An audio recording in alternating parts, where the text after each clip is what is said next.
119 சங்கீதம். எல்லாரும் 119 சங்கீதத்திற்கு வேதத்தை திருப்பிக் கொள்ளுங்கள். மாறி மாறி வாசிக்க தெரிந்து கொண்ட சங்கீதம் 119 49 56 வரைக்கும். நீர் என்னை நம்ப பண்ணின வசனத்தை உமது அடியேனுக்காக நினைத்தருளும். அதுவே என் சிறுமையில் எனக்கு ஆறுதல். உம்முடைய வாக்கு என்னை உயிர்ப்பித்தது. அகந்தைக்காரர் என்னை மிகவும் பரியாசம் பண்ணியும் நான் உமது வேதத்தை விட்டு விலகினதில்லை. கர்த்தாவே, ஆதி முதலான உமது நியாய தீர்ப்புகளை நான் நினைத்து என்னை தேற்றுகிறேன். உமது வேதத்தை விட்டு விலகுகிற துன்மார்க்க நிமித்தம் நடுக்கம் என்னை பிடித்தது. நான் பரதேசியாய் தங்கும் வீட்டிலே உமது பிரமாணங்கள் எனக்கு கீதங்கள் ஆயின. கர்த்தாவே, ராக்காலத்தில் உமது நாமத்தை நினைத்து உமது வேதத்தை கை கொள்ளுகிறேன். கடைசி வசனத்தை சேர்ந்து வாசிக்கலாம். நான் உமது கட்டளைகளை கை கொண்டபடியினால் இது எனக்கு கிடைத்தது. வேத புத்தகத்தை உயர்த்தி எல்லாரும் ஆண்டவருக்கு மகிமை செலுத்தி, ஆண்டவரே உமக்கு நாங்கள் ஸ்தோத்திரங்களையும் துதிகளையும் ஏறெடுக்கிறோம். இந்த ஜீவ வார்த்தைகளுக்காக நன்றி. இந்த வசனங்களினால் உம்முடைய அடியார்கள் பிழைக்கிறோம். அதற்காக உமக்கு ஸ்தோத்திரம். இயேசு ராஜாவின் நாமத்தில் பிதாவே, ஆமென். சுருக்கமாக இந்த சங்கீதத்தின் இந்த பகுதியை நாம் இன்று தியானிக்க போகிறோம். நமது சபை வேத வசனத்தை முக்கியத்துவப்படுத்துகின்ற சபை. சமுத்திரம் ஜலத்தினால் நிறைந்திருக்கிறது போல நீங்கள் எல்லாருமே கர்த்தரை அறிகிற அறிவினால் நிறைந்திருக்க வேண்டும். சரி, இந்த 49 56 வரைக்கும் உள்ள வசனங்களை வழக்கமாய் நாம் தியானிக்கிறபடி நான் 3 பகுதியாக பிரிக்க விரும்புகின்றேன். முதலாவது பகுதி சங்கீதக்காரனின் ஆறுதல். வசனம் 49 52 வரைக்கும் தனக்கு எது ஆறுதல் என்று சங்கீதக்காரன் சொல்லுகிறார். இரண்டாவது சங்கீதக்காரனின் நடுக்கம். எதை நினைத்து தான் நடுங்குகிறேன் என்பதை சங்கீதக்காரன் எழுதியிருக்கிறார். வசனம் 53. மூன்றாவது சங்கீதக்காரனின் கீதம். வசனம் 54 56 வரைக்கும். சங்கீதக்காரனின் ஆறுதல் வசனம் 49 52 வரைக்கும். சங்கீதக்காரனின் நடுக்கம் வசனம் 53. சங்கீதக்காரனின் கீதம் வசனம் 54 56 வரைக்கும். சரி, சங்கீதக்காரன் ஆண்டவர் மேல் தான் வைத்திருக்கிற நம்பிக்கையை இந்த சங்கீதத்தில் வெளிப்படுத்துகிறார். வாழ்க்கையிலே இக்கட்டுகளும் பிரச்சனைகளும் போராட்டங்களும் வரும் பொழுது பல வேளைகளில் மனிதர்கள் என்ன செய்கிறார்கள்? இன்னொரு மனிதரை நாடி போகிறார்கள். சிநேகிதர்கள் தங்கள் சிநேகிதர்களை நாடுகிறார்கள். ஸ்திரீகள் உங்கள் பெற்றோர்களை நாடுவீர்கள். அப்படித்தானே? ஒவ்வொருவருக்கும் பிரச்சனை வரும்போது we need someone to comfort us. ஆனால் இங்கே சங்கீதக்காரன் தன்னுடைய இக்கட்டான நேரத்தில் தனக்கு ஆறுதலாக எதை தெரிந்து கொண்டார் என்றால், ஆண்டவர் தனக்கு செய்த வாக்கு தத்தத்தை. ஹல்லேலூயா. இந்த 49வது வசனத்தை என் வாழ்க்கையில் பல 100 முறைகள் நான் அறிக்கை செய்திருக்கிறேன். ஆண்டவரே, நீர் என்னை நம்ப பண்ணின வசனத்தை உமது அடியேனுக்காக நினைத்தருளும். ஹல்லேலூயா. எல்லாரும் சொல்லுங்க, ஆண்டவரே, நீர் என்னை நம்ப பண்ணின வசனத்தை உமது அடியேனுக்காக நினைத்தருளும். வாழ்க்கையில் ஒவ்வொரு காலகட்டத்திலும் ஆண்டவர் உங்களுக்கு சில வசனங்களை கொடுக்கிறார், வார்த்தைகளை கொடுக்கிறார், வாக்குத்தத்தங்களை கொடுக்கிறார். அந்த வார்த்தைகளை நாம் நம்புகிறோம். அப்படித்தானே? ஆண்டவர் எனக்கு இதை சொன்னார், ஆண்டவர் இந்த வருஷம் எனக்கு இதை சொன்னார், இந்த மாதம் இதை சொன்னார், கர்த்தர் எனக்கு சொன்னார் என்று நம்புகிறோம். சரி, ஆண்டவர் சொன்னதற்கு விரோதமாய் சூழ்நிலைமைகள் வேறு விதமாய் மாறும்போது நீங்கள் உடைந்து போய் விடக்கூடாது. அந்த வார்த்தை ஆண்டவரிடத்தில் உயர்த்தி, ஆண்டவரே, நீர் எனக்கு நம்ப பண்ணினீர் ஐயா, இந்த வசனத்தை நினைச்சிருங்க ஆண்டவரே என்று ஜெபிக்க வேண்டும். சங்கீதக்காரனை ஆண்டவர் எந்த வசனங்களை கொடுத்து நம்ப பண்ணினார், இது நமக்கு தெரிய வேண்டும். வேதத்திலே 3 இடங்களிலே தாவீதுக்கு ஆண்டவர் கொடுத்த வாக்குத்தத்தங்கள் எழுதப்பட்டிருக்கிறது. 2 சாமுவேல் 7ஆம் அதிகாரம் 8 16 வசனம் வரைக்கும். சங்கீதம் 89 19 37 வரைக்கும். 1 நாளாகமம் 17ஆம் அதிகாரம் 4 27 வரைக்கும். 3 பகுதியிலே தாவீதோடு தேவன் செய்த உடன்படிக்கையும் தாவீதை ஆண்டவர் நம்ப பண்ணின வசனமும் எழுதப்பட்டிருக்கிறது. உதாரணமாக 2 சாமுவேல் 7ஆம் அதிகாரத்திற்கு உங்கள் வேதத்தை திருப்பிக் கொள்ளுங்கள். 2 சாமுவேல் 7ஆம் அதிகாரம் 8வது வசனத்தை வாசியுங்கள். இப்போதும் நீ என் தாசனாகிய தாவீதை நோக்கி, இப்போதும் நீ என் தாசனாகிய தாவீதை நோக்கி, அவருக்குன்னு கொடுத்த ஸ்பெஷல் ப்ராமிஸ், சேனைகளின் கர்த்தர் சொல்லுகிறது என்னவென்றால் என்று ஆண்டவர் துவங்குகிறார். விசேஷமாக 12வது வசனம், உன் நாட்கள் நிறைவேறி நீ உன் பிதாக்களோட நித்திரை பண்ணும்போது நான் உனக்கு பின்பு உன் கர்ப்ப பிறப்பாகிய உன் சந்ததியை எழும்ப பண்ணி அவன் ராஜ்யத்தை நிலைப்படுத்துவேன். ஆண்டவர் என்ன ப்ராமிஸ் பண்ணாரு? தாவீதே, உன் கர்ப்ப பிறப்பாகிய ஒரு சந்ததி, அந்த சந்ததி இயேசு, அவருக்கு ஒரு ராஜ்யத்தை கட்டுவேன் என்று நெடுந்தூரமாய் இருக்கிற ஒரு காரியத்தை ஆண்டவர் வாக்கு பண்ணுகிறார். தாவீதுக்கு எப்பொழுதெல்லாம் உபத்திரம் வருமோ உடனே என் சந்ததியிலே மேசியா வருவார், என் சந்ததியிலே கிறிஸ்து வருவார், ஆகவே இந்த சத்துரு என்னை அழிக்க முடியாது, ஆகவே இந்த சத்துரு என்னை நெருக்க முடியாது, ஆகவே இந்த சத்துரு என்னை இல்லாமற் போக பண்ண முடியாது என்று தனக்கு விரோதமாய் எதிரிகள் எழும்பி நிற்கும் பொழுது இந்த வார்த்தையை நினைத்து தன்னை தேற்றிக் கொள்வாராம். நம்முடைய நம்பிக்கை யார் தெரியுமா? நம்முடைய கிறிஸ்து.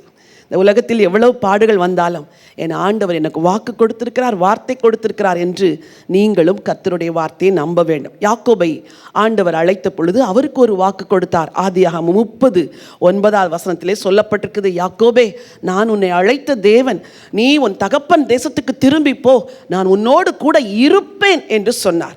மோசையை அழைத்த பொழுது ஆண்டவர் ஒரு வாக்கு கொடுத்தார், என் சமூகம் உனக்கு முன்பாக செல்லும் என்று சொன்னார். யோசுவாவை அழைத்த பொழுது ஆண்டவர் வாக்கு கொடுத்தார், நான் மோசையோடு இருந்தது போல உன்னோடு கூட இருப்பேன், நான் உன்னை விட்டு விலகுவதும் இல்லை, உன்னை கைவிடுவதும் இல்லை. அப்படி என்றால் இதிலிருந்து நாம் என்ன பாடத்தை கற்றுக்கொள்கிறோம்? நாம் ஆண்டவரிடத்திலிருந்து தனிப்பட்ட விதத்திலே வார்த்தைகளை கேட்டு பழக வேண்டும். சரியா? அந்த வார்த்தைகள் உங்கள் இக்கட்டான நேரத்தில் உங்களுக்கு ஆறுதலாக இருக்கும். சரி, இந்த சங்கீதத்தின் அடுத்த வசனத்தை வாசிக்க விரும்புகிறேன். அதுவே என் சிறுமையில் எனக்கு ஆறுதல். சொல்லுங்க, அதுவே என் சிறுமையில் எனக்கு ஆறுதல். மனுஷங்க கிடையாது, ஆண்டவருடைய வார்த்தை தான் உங்களுக்கு ஆறுதல். சரி, உம்முடைய வாக்கு என்னை உயிர்ப்பித்தது. அப்படி என்றால் நான் சோர்ந்து போன நேரத்தில் உம்முடைய வசனத்தையே நான் நினைத்து நினைத்து என்னை தேற்றும் பொழுது இந்த வசனம் என்னை என்ன செய்கிறது? உயிர்ப்பிக்கிறது, என் சிறுமையிலிருந்து என்னை தூக்கி எடுக்கிறது. இதுதான் சங்கீதக்காரனின் நம்பிக்கை. அடுத்த பகுதி 53வது வசனம், உமது வேதத்தை விட்டு விலகுகிற துன்மார்க்கர் நிமித்தம் நடுக்கம் என்னை பிடித்தது. இந்த வேத வசனத்தில் உமது வேதத்தை அறியாத துன்மார்க்கர் நிமித்தம் என்று சொல்லப்படவில்லை, உமது வேதத்தை விட்டு விலகுகிற துன்மார்க்கர் நிமித்தம். அப்படி என்றால் இவங்களுக்கு ஏற்கனவே வேதம் தெரியும், ஆனால் வேதத்தை விட்டு விலகுகிறாங்க. இன்றைக்கு உலகத்தில் தேவ ஜனங்களை வழிவிலக பண்ணுகிற பல காரியங்கள் இருக்கிறது. அப்படித்தானே? உலகம், ஆசாபாசங்கள், மற்ற எல்லா உலகத்தின் காரியங்கள் நம்மை அப்படி கவர்ந்து இழுத்துரும். இங்கே சங்கீதக்காரன் எழுதுகிறார், என்னோடு கூட சில மக்கள் இருக்கிறாங்க ஆண்டவரே, அவங்க பிரச்சனைகள் வந்தால் அவங்க வேதத்தை விட்டு விலகிடுறாங்க, பாவத்தில் விழுந்து உங்கள் வேதத்தை விட்டு விலகிடுறாங்க, இதெல்லாம் பார்த்தா எனக்கு நடுக்கமாக இருக்குது ஆண்டவரே, ஏன் அப்படி சொல்லுகிறார் என்று பல இடங்களில் ஆதாரங்கள் உண்டு. ஓசியா 4:6 உங்களுக்காய் வாசிக்க விரும்புகிறேன். நீ என் வேதத்தை மறந்தாய், ஆகையால் நான் பிள்ளைகளை. இதை கேட்டால் நடுக்கமாக இருக்கா, நடுக்கமாக இல்லையா? வேதத்தை மறந்துட்டா ஆண்டவர் நம்ம பிள்ளைங்களை மறந்துடுவாராம், பைபிள் சொல்லுது. அடுத்து எரேமியா 23:14, எருசலேமின் தீர்க்கதரிசிகளிலும் திடுக்கிடத்தக்க காரியத்தை காண்கிறேன், விபச்சாரம் பண்ணி வஞ்சகமாய் நடந்து ஒருவனும் தன் பொல்லாப்பை விட்டு திரும்பாதபடிக்கு பொல்லாதவர்களின் கைகளை திடப்படுத்துகிறார்கள், அவர்கள் எனக்கு சோதோமை போலும் அதன் குடிகள் கொமோராவை போலும் இருக்கிறார்கள். அதாவது எருசலேமில் உள்ள குடிகள் வேத வசனத்தின்படி நடக்க வேண்டியவர்கள் எப்படி மாறிட்டாங்களாம்? வேதத்தை விட்டு விலகி சோதோமை போல மாறிவிட்டார்களாம். இங்கே இருக்கிற எல்லா வாலிப பிள்ளைகளையும் அன்பாய் கேட்கிறேன், நீங்கள் ஒரு நாளும் ஆண்டவருடைய வேதத்தை விட்டு விலகி உலக பிள்ளைகள் போல வாழக்கூடாது. நீங்கள் ஒரு நாளும் வேதத்தை விட்டு விலகக்கூடாது. அப்படி விலகும் போது நடுக்கம் பிடிக்கணும். ஐயோ ஆண்டவரே, நான் உங்கள் பிள்ளை அல்லவா, உங்களுடைய வசனத்தை விட்டு விலகி வாழ்கிற வாழ்க்கை எனக்கு வேண்டாம் என்று நீங்கள் தீர்மானிக்க வேண்டும். சரி, மூன்றாவதாக சங்கீதக்காரனின் கீதம் எழுதுகிறார், நான் பரதேசியாய் தங்கும் வீட்டிலே உமது பிரமாணங்கள் எனக்கு கீதங்களாய். எப்படி? அவர் இரவும் பகலும் ஆண்டவருடைய பிரமாணத்தை தியானிச்சுட்டே இருந்ததுனால காடுகளிலும் மேடுகளிலும் பரதேசியாய் அவர் திரியும் போது கையில் வேத சுருளை தூக்கிட்டா போயிருப்பார்? இல்லை, உயிர் தப்ப ஓடினார். இப்போ அவர் மனசுக்குள்ள பதிச்சு வச்சாரே வசனம், அது ஞாபகம் வர வர அந்த வசனங்களை பாடல்களாய் பாடுகிறாராம். இது எவ்வளோ அற்புதமான ஒரு அனுபவம் இல்லை? இன்னைக்கு சொல்கிறேன், இந்த வருஷத்தின் கடைசிட்டு வந்துட்டோம். திருச்சபை மக்களாகி நீங்கள் எல்லாரும் ஆண்டவருடைய பிரமாணத்தை இருதயத்தில் எழுதி வைக்கணும். எனக்கோ ஒரு நாள் பைபிள் உங்கள் கையில் இல்லாத நாட்கள் வரும்போது கூட உங்கள் மனசில் எழுதப்பட்ட பிரமாணத்தை நீங்கள் சொல்லி சொல்லி சொல்லி சொல்லி ஆண்டவருக்குள் பலப்படுகிற ஒரு அனுபவத்தை பெற்றுக்கொள்ள வேண்டும். எழுதுகிறார், நான் பரதேசியாய் தங்கும் வீட்டிலே உமது பிரமாணங்கள் எனக்கு கீதங்கள் ஆயின. நம்முடைய ஊழியத்தில் கூட ஒரு 2 பாடல்களை வெளியிட்டிருக்கிறோம். ஸ்தோத்திர பலிகள் என்ற ஒரு பாடலும், அதே போல் ஜீசஸ் 1000 என்ற ஒரு பாடலும். இந்த பாட்டில் என்ன தெரியுமா இருக்குது? எல்லாமே ஆண்டவருடைய நாமங்கள், வேதத்தில் எழுதப்பட்ட நாமங்கள். அந்த பாடல்களை பாடும்போது பவர்ஃபுல்லாக இருக்குது. ஜீசஸ் 1000ங்கிற புக்கை படிக்கும்போதே பவர்ஃபுல்லாக இருக்குது. ஏன்னா வசனத்தில் இருக்கிற ஆண்டவருடைய நாமம். இங்கே சங்கீதக்காரன் சொல்லுகிறார் 55, கர்த்தாவே ராக்காலத்தில் உமது நாமத்தை நினைத்து உமது வேதத்தை கை கொள்ளுகிறார். அப்போ ராக்காலத்தில் 2 நினைக்கிறார். ஒன்று அவர் பிரமாணம், இன்னொன்று அவருடைய நாமம். கையில் எதுவுமே இல்லாதப்போ என் இருதயத்தில் எழுதியிருக்கிறத நினச்சி நான் மனனம் செய்ததை நான் திரும்ப கொண்டு வந்து, அப்பா அதை பாடலாய் பாடி உம்முடைய நாமத்தை நினைத்து உம்மை துதிக்கிறேன் என்று சொல்லுகிறார். கடைசி வசனம், இந்த அனுபவம் எப்படி வந்தது? நான் உமது கட்டளைகளை கை கொண்டபடினால் இது எனக்கு கிடைத்தது. அதாவது அவர் அரசாட்சியில் இருக்கும்போது, ஆண்டவர் உயர்த்தி வைத்திருக்கும் போது பிரமாணங்களை படித்து படித்து படித்து படித்து கை கொண்டபடினால் பிரமாணங்களை வாசிக்கிறதற்கே முடியாத காலத்தில் அதை ஞாபகப்படுத்தி படுத்தி கர்த்தரை துதித்தாராம், கர்த்தரை உயர்த்தினாராம். சங்கீதக்காரனின் ஆறுதல், சங்கீதக்காரனின் நடுக்கம், சங்கீதக்காரனின் கீதம். வசனத்தை நேசியுங்கள், வசனத்தை இருதயத்தில் பதித்து கொள்ளுங்கள், கர்த்தரை எல்லா சூழ்நிலைமையிலும் சேவியுங்கள். கண்களை மூடி ஆண்டவரை நோக்கி பார்க்கலாமா? நல்ல தகப்பனே, நீர் எங்களுக்கு கொடுத்த இந்த ஜீவ வார்த்தைக்காய் உமக்கு நன்றி. சங்கீதக்காரனின் அனுபவத்தை போல நீர் எங்களை நம்ப பண்ணின வசனத்தை உமது அடியேனுக்காக நினைத்திருளும் என்று சொன்னது போல எங்களுக்கு கூட எத்தனையோ வார்த்தைகளை கொடுத்து நம்ப பண்ணுனீங்கப்பா. ஒரு நட்சத்திரம் உதிக்கும் என்று சொல்லி எங்கள் வாழ்க்கையில் உம்முடைய வசனத்தை நம்ப பண்ணுனீங்க ஆண்டவரே. எங்கள் இக்கட்டு நேரங்களில் அந்த வார்த்தை எங்களுக்கு ஆறுதலாக இருக்கட்டும். உம்முடைய ஜனம் உம்முடைய வசனத்திலே பழகட்டும் ஆண்டவரே.